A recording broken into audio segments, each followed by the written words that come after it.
Pessoal, o projeto de hoje nós vamos criar para trabalhar, né, com uma classe chamada pesquisador, tá certo? Nós vamos criar um projeto, então dentro deste projeto nós teremos uma classe pesquisador com algumas características próprias para isso, né? Então nós vamos começar esse projeto, eu vou apresentar agora nesse vídeo qual que é a proposta para ele, tá bom? A gente não vai fazer ele de uma vez, mas a gente vai conhecer um pouco o que caracteriza esse projeto. Então, o desenvolvimento do sistema que a gente precisa fazer é o seguinte: nós vamos ter um projeto novo, então uma classe principal nova, né, baseada nesse projeto, e dentro desse projeto nós vamos criar uma nova classe chamada pesquisador. Ok? O que essa classe pesquisador tem? Quais são os atributos dela? Bom, tem aqui o primeiro nome e o sobrenome, tá vendo? Eu estou colocando eles, né, de uma forma separada.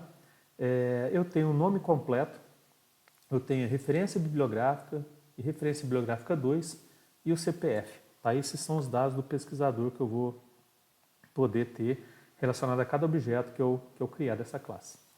Bom, então nós vamos fazer o seguinte: nós vamos criar o método construtor. Esse método construtor vai atribuir vazio a todos os atributos, tá? Então ele não vai fazer nada diferente, é só para a gente acostumar mesmo para usar o método construtor.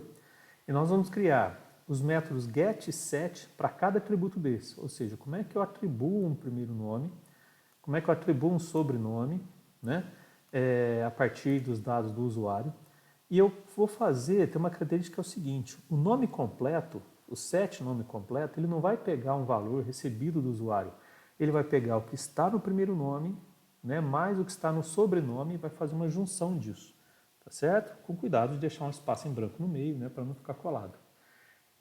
E aí nós temos duas referências bibliográficas. Como é que funciona isso? Aqui embaixo está sendo melhor explicado, tá?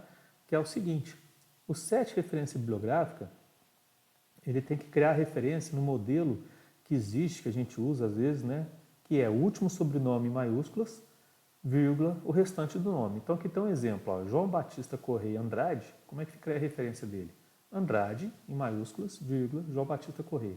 Tá, esse é um formato, né, usado, a BNT, que reconhece e tudo mais. O set referência bibliográfica 2, ele vai gerar no meu atributo referência bibliográfica 2 com a seguinte regra: o último sobrenome todo em maiúsculas, vírgula, e as iniciais do restante do nome. Então, no caso lá do João Batista Correia Andrade, como é que ficaria lá? Andrade, tudo em maiúsculas, vírgula, j.b.c. Tá certo?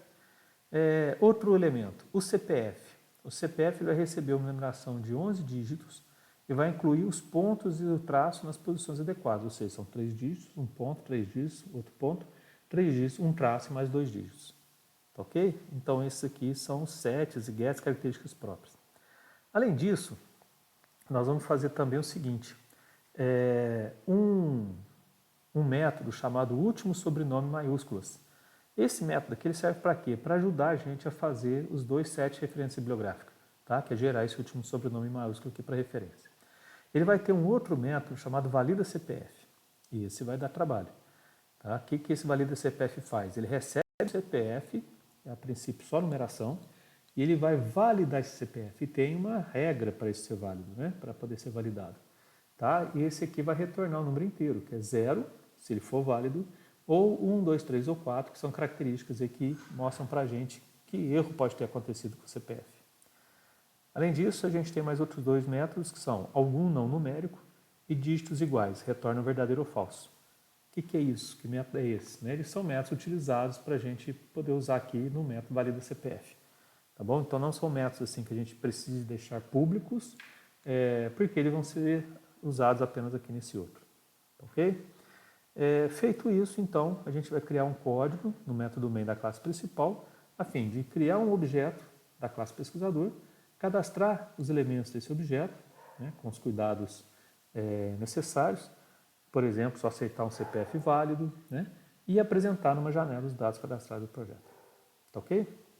Então, aos poucos, né, a gente vai caminhando com esse projeto aqui, tá? E eu espero que vocês consigam acompanhar, né, e depois a gente pode tirar as dúvidas, que tem algumas partes aqui que são classes novas, são novidades, né, e outros que o raciocínio vai demandar um pouco mais de atenção, né, e acompanhamento. Tudo bem? Então, no próximo vídeo a gente começa aí com a implementação, né, desse sistema. Vamos lá, até a próxima.